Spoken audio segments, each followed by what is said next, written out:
This is the Phillies Postcast, your instant game reaction for the Philadelphia Phillies.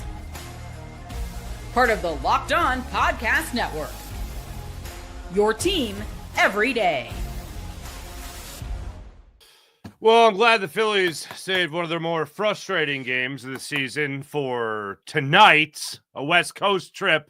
That's always good. I'm already tired and cranky, and now I'm just even more cranky. I'm not even that tired anymore because my adrenaline is pumping from being so frustrated with this Phillies ball club. First, the Phillies struggles. Christopher Sanchez, you're cool. Everybody else, I don't like you. Christopher Sanchez today, 7 innings, 1-run baseball, 7 hits, 8 strikeouts, all by the changeup. Kudos to you. You're awesome.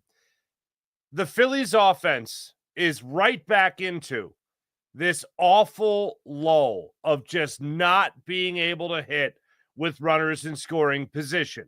And as we have talked about for the last 2 games, Phillies not scoring runs without the long ball. Not happening. The only time they scored a run was Kyle Schwarber's RBI double, to right center field that brought Brandon Marsh home from first. So, yes, he was not in scoring position. That's it. It's the only run the Phillies have scored by not using the long ball in the last 2 games. The run they scored today was on a wild pitch. Cool. Now, if you really want to, pull hairs here, split hairs here, I feel like pulling whatever's the hair out of my beard out. I don't know. I'm bald, man. But anyway, watching the Phillies in this game, the very next thing, Trey Turner got the single up the middle that would have been an RBI single that would have broke the trend of, at the time, maybe it was only 0 for 19 with runners in scoring position. But that's not the way it worked out. And the only run they were able to score was on a wild pitch. All this, obviously, wastes a great start from Christopher Sanchez. All of this puts the bullpen in a terrible spot. And Orion Kerkering, who's been pretty damn awesome, was very wild today. And don't get me wrong, when I said, Christopher Sanchez, you're cool, and everybody else, you suck, I am including Phil Cuzzi in all of that, the home plate umpire. But I'm going to go ahead and just focus my attention on the horrible offense for your Philadelphia Phillies that has continued and the bullpen performance tonight. It was terrible by Orion Kerkering. You hit 2, you give up a hit, you get charged for 2 runs. Everything. Look, he should have had a strikeout. He absolutely should have had a strikeout, Orion Kerkering, but don't hit 2 guys at the same time. Maybe not that, and we'll be in a much better spot. Now, if he does end up getting the strikeout that he should have gotten and unfortunately did not get in that 8th inning, which was to Chapman, I believe it was, where he put 3 pitches on 2 were on the lower outer half of the plate. 1 was upper outer half of the plate. All 3 of them called balls. Then Chapman doesn't get the opportunity to get a pitch to hit and drive and then get on base. It doesn't happen. And then Flores does it if he even gets hit by a pitch at that point. It doesn't come back to bite you in the ass. And also, Bryce Harper going home on a particular play might not allow a second run to score if you already have an out in the inning. Maybe he gets a double play going there, like, how the Phillies ended the game in the top of the 9th inning. Maybe all that's a little bit different with, Phil Cuzzi being good at his job. Maybe all of this is completely different today with the Phillies being able to hit with runners in scoring position, or at least when they put a leadoff man on. Watching this game tonight, when I talk about the Phillies offense, Bryce Harper actually got you a single to start things off tonight as your first hit of the game with 2 outs in the first inning. Good to see that. Alec Boehm, unfortunately, lined out to right field. Then later in the game, in the 3rd inning, you got Brandon Marsh with a 1-out walk. Nothing doing after that. Turner fouls out. Schwarber strikes out, chasing a changeup down to the zone. 4th inning. Oh, look who's on base. Bryce Harper's on base. He works a walk. Way to go, Bryce Harper. Boehm goes down, flying out to center field. Castellanos grounds into a fielder's choice. Kepler gets an infield single. You got first and second. You got 2 outs. JT Realmuto. Hot homestand. Not so much right here on the road. Goes down on the ground out to third. That was the end of that threat. Oh, look at this. Bryson Stott, 5th inning. Oh, you got a runner in scoring position. This is fun. What happens next? Nothing good. Brandon Marsh tries to lay out a bunt. Doesn't work out. He still advances the runner on this particular play by grounding out to the right side of the infield. So that puts Stott to third base. All right, now you got him on third. Trey Turner's at the plate. Wild pitch, run scores, tie game 1-1. A run scored. That's amazing. Then Trey Turner gets the hit. Kyle Schwarber steps up, lines out to right field. Bryce Harper steps up. He goes down on a horrible call by Phil Cuzzi on a 2-2 pitch on a ball that was at least half a foot high. Just no excuse. In the 5th inning, Bryce Harper goes down looking at this pitch, and there was a pitch, I think it was the previous pitch gets called for a strike that was low and away outside the zone, was a ball. Phil Cuzzi called it a strike. You can't get that pitch and then this final pitch that Bryce Harper was punched out with in the 5th inning. You can't get both of them. That is elongating the strike zone ridiculously. That's not how this works. So for all the people that really love human error, even beyond the human error that's 0 for 24 with runners in scoring position, even beyond the human error that is maybe a base running blunder here or there, or how about this? Nick Castellanos and Bryson Stott not knowing how to field that fly ball. That was fun. How about Brandon Marsh losing track of that line drive, hit him out at center field? I get it's difficult. I get it's a tough place to play out there in San Francisco. But that's the human error I can live with in the game. I can't live with human error where there is design, where there is technology that could do a better job than the humans doing the job right now. I can't stand it anymore. And Phil Cuzzi, the latest wonderful example of that. So that strikeout by Bryce Harper in the 5th inning, that's really what got me started on. Okay, hold on a second. To Phil Cuzzi, the outside pitches have been called strike. I'm talking about outside pitches tonight, not in the strike zone. They had been strikes pretty much all night. With inconsistency, sure. But pretty much if you were going to bank on a call being a bad call, those were generally speaking the bad calls that were made. That one to Harper that he struck out that was high in the zone right after one that was down and out of the zone, awful. Did I say high in the zone? Above the zone, you can't have both. Tell you all that to tell you this again. Back to the point, you can't have both. Harper goes down there in the 5th inning. That was the end of that threat. 6th inning, nothing doing. 7th inning, another leadoff base hit. Nothing after that. And then the 8th inning, it goes right back. Goes right back to just that offense and not getting enough opportunities. Now, here's what also pissed me off about this. Kyle Schwarber's facing Rogers, right-handed pitcher. He's able to get a single to lead off the inning. Got a leadoff base runner. Bryce Harper steps up. He ends up grounding out on a little comebacker here. But during that at-bat, this is what really got me. During that at-bat is when he gets 2 different strike calls on him on balls that were, again, out of the zone. And Harper does a little look back to the dugout where you know he's frustrated. It's kind of like when you see JT Realmuto, his pitcher doesn't get a call, and he does that windmill. Like he's going to throw it back. He hears the bad call, and he's like, God, come on, and then throws it back. Well, Harper does his thing is looking back to the dugout. You can see the dugout being pissed off. They cut over to the dugout. Everyone's yelling and screaming. Phil Cuzzi almost seemed like he wanted to make a point that they didn't know what the hell they were doing, and he was just going to keep doing what he was doing. So eventually Harper starts to swing at pitches that are well outside the zone because he doesn't want to get rung up on those pitches. He ends up grounded out on a little comebacker there to Rogers. Schwarber's able to take second on that. Bohm steps up there. My thought is, as much as Bohm and Castellanos love to swing at the first pitch, I'm thinking of this particular instance against Rogers where they have no idea where the ball's coming from the submariner. They just hacked at the first pitch for 2 reasons. One, didn't know where the ball was coming from anyway. And the other is they don't want to go behind in the count and leave it up to Phil Cuzzi behind the plate. So then in the 8th inning, Orion Kerkering, again, as I said, to start things out here on the postcast, Orion Kerkering, right out of the gate, I have my frustrations with because he's hitting a guy. That ain't good. But where's the harm? You already went through it at least 2 different times with Bryce Harper at the plate where you just took what Phil Cuzzi was giving you. At this point in the game, when you have Orion Kerkering out there on the bump and he is trying to get things done for you and he's already having problems and your home plate umpire is only going to compound those problems by calling 3 strikes well inside the zone, balls. I see Caleb Cotham in there in the dugout yelling, it looked like that's a bleeping strike.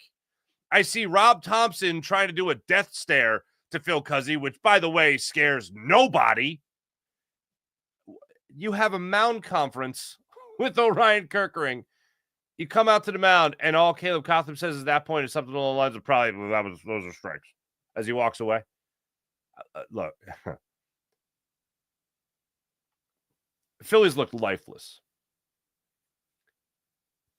I need someone getting thrown out.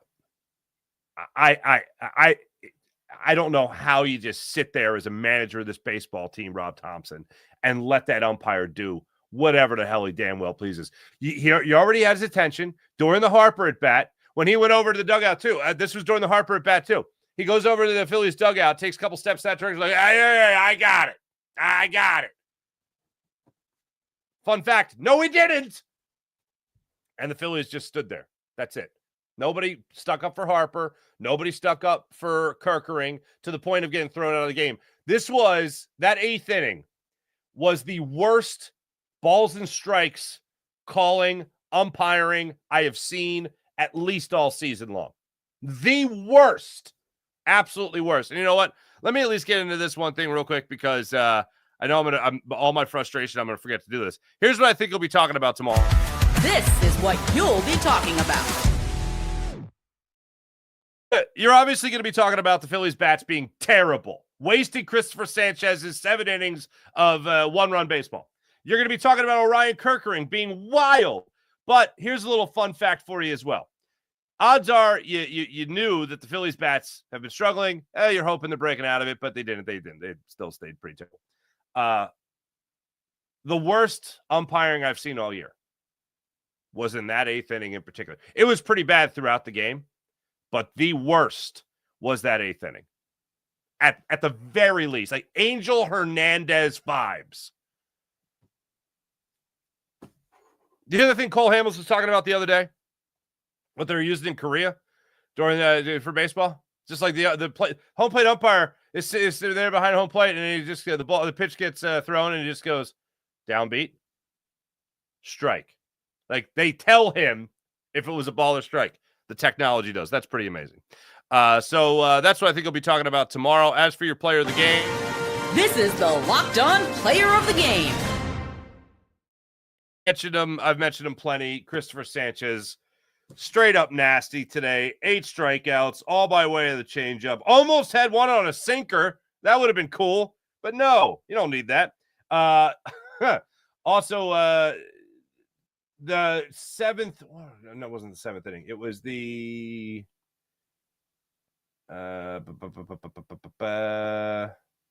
one run that was allowed by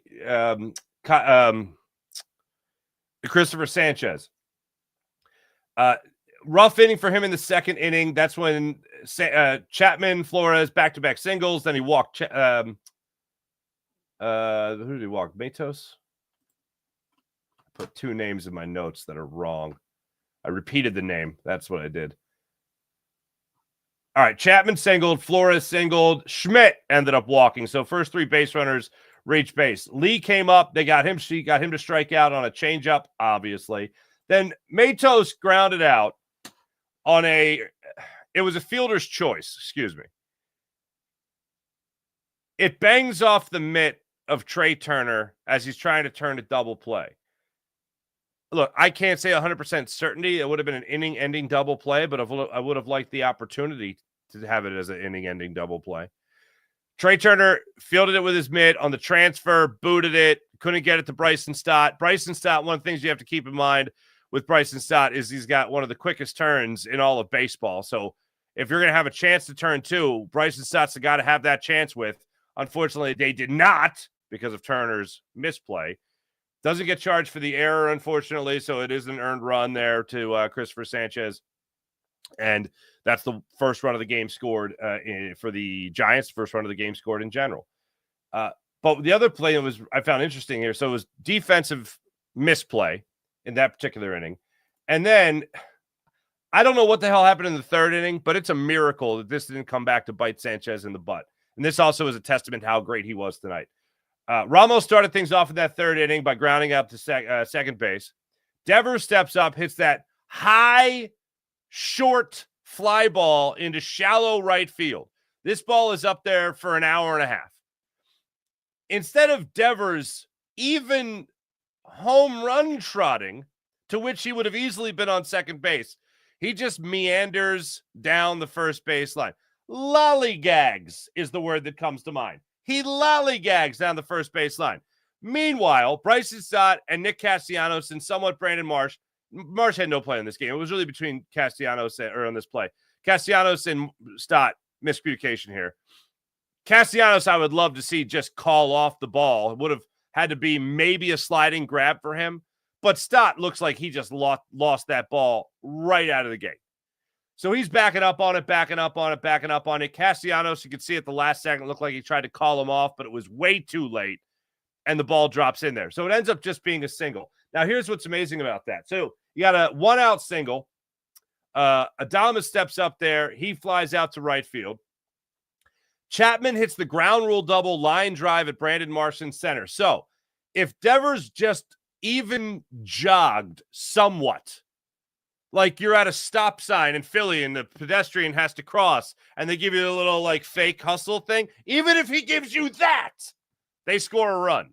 But he didn't, so he's not in scoring position, therefore does not score on the Brandon Marsh misplay on the ground rule double to center field. And then he strikes out Flores on a changeup to get out of that inning. So despite 2 defensive misplays, 3 if you include Trey Turner's, he still only allowed 1 run. Pretty damn good miracle there from Christopher Sanchez. It's a Sanchez miracle, ladies and gentlemen. As far as the turning point. Time to reveal where the game was won or lost. It's the turning point. 8th inning, Orion Kerkering was terrible. Not as terrible as Phil Cuzzi. Phil Cuzzi helped in the terribleness, sure, but my advice, just don't hit anybody. Do what the Phillies do and don't get a hit. That's pretty much what you have to do. In this case, don't hit a body. You know what I'm saying? 0-2 on Chapman. High and away, or high and high and away, but a strike, called a ball. Low and away fastball, strike, called a ball. Low and away fastball, same spot, called a ball. One honorable mention when we come back. This is a positive thing. I got to give one positive thing here other than Christopher Sanchez. We'll get to that when we return. This is Locked On Phillies, postcast on the Locked On Phillies YouTube channel. Oh, you guys have heard me talk before about Monarch Money and how fantastic Monarch Money is. Do what I do. Ladies and gentlemen, you ever wish managing your money felt easier? Well, with Monarch Money, it can be easier. Whether you're growing your savings or planning a big purchase, Monarch puts you in the driver's seat. It's like having your own personal CFO, giving you full visibility and control over your finances. Monarch Money is more than a budgeting app. It's a complete financial command center. You can track your accounts, investments, and spending and all in one place. So in addition to managing your money, you're also building wealth. Maybe you're like me. Maybe you got young kids. Maybe you're already thinking about college, as you should be.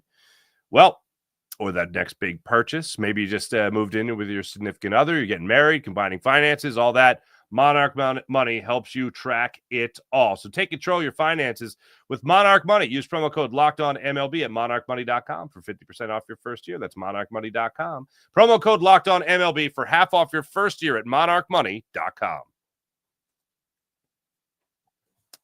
Again, I credit Phil Cuzzi for being terrible at his job for this little thing here.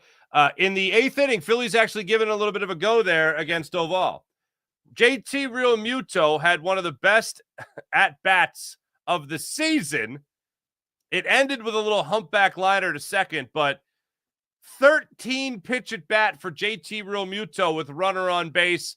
He fouled off 8 pitches after starting out in the count 0-2. He fouled off 8 pitches. Eventually worked it to a 2-2 count where he unfortunately put the little humpback liner right to second base. And that, unfortunately, right after that was Bryson Stott leading, going into the double play. And that was that. But on a positive note, shout out to JT Realmuto, who was at least battling to try to keep things going there for your Phillies. Let's get to the chat check and see what you wonderful people have to say after this terrible Phillies loss. I've never disliked watching a first-place team more than this bunch. That might be, John, the most Philly thing I've ever read. Thank you. And I agree with you. Morgan Landy, it's embarrassing these called strikes today, but this umpire, especially on Harper, he definitely had some axe to grind with Bryce Harper. I don't know what it is, but it was terrible. Christopher Michael, trash can umpiring. Throw the umpiring right in the trash can, right next to Phillies hitting with runners in scoring position. Excuse me, Phillies' lack of hitting with runners in scoring. Oh, for their last 24 people. Morgan Landy, that umpire should be relieved of his duties immediately. Kerkering struck Chapman out on 3 pitches, but they were all balls. 3 different pitches called balls. Yep. Joseph Grillo, what's going on? We have this 4 starting pitches that give you a chance to win every single game, and an offense, defense, and entire pen that will take that chance and flush it down the toilet. I edited that as well. Thank you. Philly at 8 plate umpire was horrid. Well, in case you missed it earlier, This is what you'll be talking about. an inability to hit with runners in scoring position, a bullpen like Orion Kerkering that certainly struggled, and the worst home plate umpiring of at least the season. Hi, I'm Phil Cuzzi for Robo Umpires. You need Robo Umpires because I suck at my job. I don't know where he's from. I just umpire, officiating. I just assume a little bit of a twang to the voice. That's all I'm saying. Is that fair? I don't know if that's fair, but that's just the thought in my head. So that's where I got you with all that. Buddy Christ, bats stink. Well, do something about it, Buddy Christ. Can Topper use a pinch hitter? It seems to be not his thing. Evelyn! Hello. I didn't get to watch much of the game. The umpire was hard at the plate. Kerkering struck out Chapman about 3 times. I'm with you. Polar Buck, Farzy snoozed us 12:30 to 12:35. I did bump it back 5 minutes. A little technical difficulty with some of the things we used to put the show together, but we got it worked out. So thank you. Minecraft baby, Farzi's boy Kerkering. He's been incredible for the vast majority of the season. Not great tonight, with a lot of help from the umpire. Tonight's really not the night to pick the battle of or state the case that he stinks. Yes, he had a really, really bad night. Really bad night. More proof. What's up, Farzi K. Metro Bar? More proof we know who this team is come October. Just enjoying a few playoff games and a blowout in the NLDS. I still don't agree with that. I still agree with that. My question has never been whether or not this team's going to make the playoffs. They're going to make the playoffs. But the Phillies and the Sixers are just like that Spider-Man meme of like, oh, we're the same. Hey, we're the same. That's the Spider-Man meme. The Phillies and the Sixers. Like, hey, a lot of promise stuff. Horrible disappointment. Heather, I predict some Eagles chance at the bank by September 1st. Heather, you going to wait till September 1st? Because they're happening at the moment. I was surprised that they actually chanted, like, let's go Wheeler. Let's go Wheeler. I'm like, what are you guys doing? Should you just be chanting E-I-G-L-E-S Eagles? I didn't know you were allowed to chant, things for the Phillies at Citizens Bank Park. David, what's going on? Players rather get snippy with fans rather than umpires. Wake up, David. Fair. Ryan Johns, what's going on? I once brought my own set of chopsticks to a Farzetta Italian dinner and just said, Miss Scusi. No, it's me Scusi. There's no excusi. Although, Ryan, excusi is funny. By the way, my man, I'm sorry. I forget your name. I'm sorry. I'm blanking on the man that called me out on it. And you were right to do so. because I brought up that the other day that I was at an Italian restaurant, very good Italian restaurant, by the way, and somebody came in they got pasta. I think it was linguine, and they ate it. They literally pulled out chopsticks, tear the thing open, and then they ate it. And I'm a very proud Italian American.